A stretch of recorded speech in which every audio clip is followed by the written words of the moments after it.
2003. It's a restaurant on the Upper East Side of Manhattan.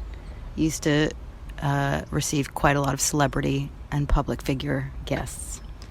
And I used to wait on quite a few of them. Are you sure we haven't told this story before on the... I don't know if we have. But even so, what you're saying about social media, we could just have this and put it on as audio. Then people won't listen to it, but you've still done it. Like our music. So, yeah, I used to wait on a lot of them because of the section I worked in the restaurant. And Sean Connery came in one night. He was already the second Bond I had waited on. And you'd waited on Roger Moore? Oh, Timothy Dalton. Well, I obviously met Daniel Craig, didn't I? For like 4 hours. Played music in front of him, hung out with him. So we've covered 3. Made him laugh a lot. So, who was the first Bond you met? George Lazenby? You're missing a very obvious Bond. Much more recent. Oh, so you've met the good-looking Irish one. What's his name? Pierce Brosnan. Tell me about that. I waited on him first. Change the episode. Emily meets Bonds. It's better than moving.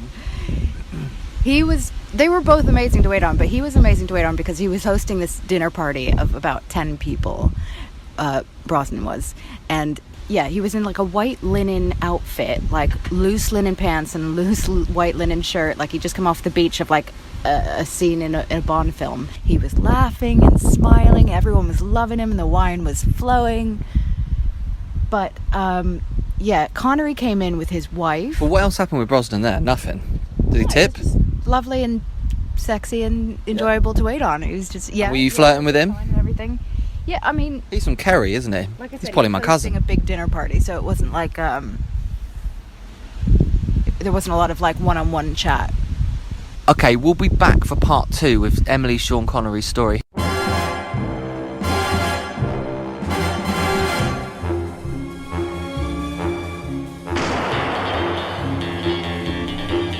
So Pierce Brosnan happened. He paid his bill. He was funny. He was a happy guy. Yeah. Then the same year, Atlantic Grill. I mean, I wouldn't think that either of them live anywhere near to there. I think we identified that Connery lived in the Bahamas, right? Or did he just die there? He died in his sleep in the Bahamas at the age of 90, which is very good. I wouldn't mind. I'd take that. Wouldn't you take that, listeners? Yeah, so anyway, he came in for dinner, Connery, with his wife. Did you know he was coming? Was there a reservation? Yes, I knew, yeah. And so someone said to you as you came into work, Sean Connery is going to be here this afternoon or this evening. You find out at the beginning of the night who's going to be, because they seat the important people only in a couple of sections. So you find out at the start of the night which people you're going to have. So he came in, I think it was actually a party of 5.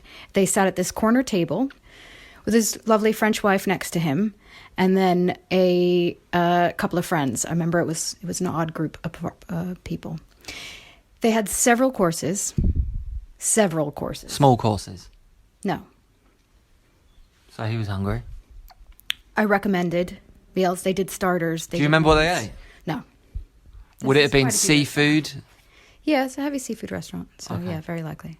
So anyway, what were they drinking? They were there for hours. There was bottles of wine, bottles of water, appetizers, entrees, desserts. We flooded the table with dessert. You always do that with the famed.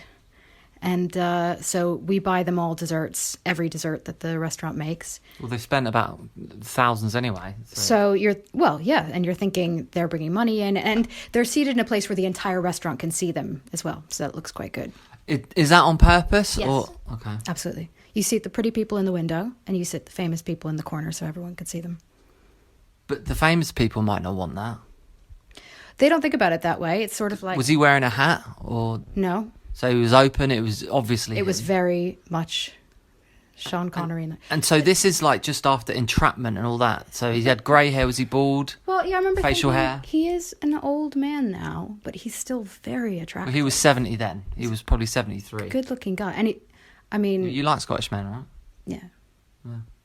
We had good banter. He was really lovely. And you were dealing with him, not his wife or... Yeah, definitely. And... You understood him? Yeah. They were like, other tables were enjoying them being around. They were laughing. They spent hours in the restaurant. And when it was time to leave, so there's like a long entryway out to the front door, which goes by the front bar. Was he drunk? He might have been rosy. And as he was walking out, his party walked out first. And he called me over. He knew your name? He's a tall man, yes. And he's a tall Emily. Yeah. I'm not going to do the accent because I can't do the accent. Yeah. But just imagine it in Sean Connery voice. Yeah. He called me over, and he put out his hands to grasp my hands. Both of them. So he doubled one of my hands in both of his hands, like a real loving kind of grasp. And so I put my free hand on the outside of his hands. No hug. No. So we were just holding hands in a loving embrace. For a long time. And he said, "Thank you for a lovely evening." He looked you in the eye. Right in the eye. It was like he was going to kiss me on the cheek.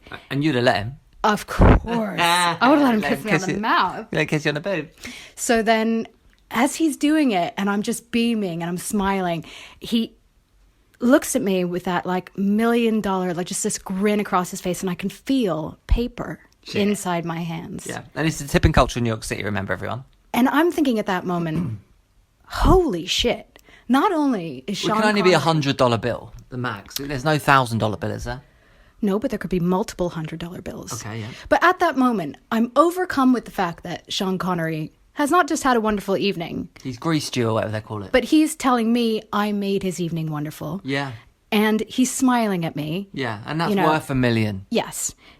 And on top of it, Great experience. the icing on the cake is he is also, you know. Do they call it grease? Yeah. Okay, yeah. Well, a grease is a bribe, but yeah, he's essentially All right. He's grease. not bribing you because he's a wonderful man.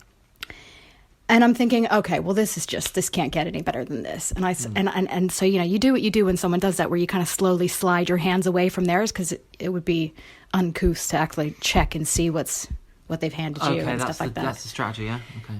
And I said, you know, I'm so glad you had a great time. You guys were lovely. You were so much fun. You know, I'm you know, come back. Please come back. And he said, we will. And, you know, he slid his hands away and kind of, you know, gave me that sort of tap on the arm and, okay, bye-bye, and, like, waved at everyone as he's leaving, walked out the front door, and I'm just thinking, oh, God, what a guy. Yeah. And I look down in my hand, and I open my palm, and there is a lonely $1 American bill. Uno!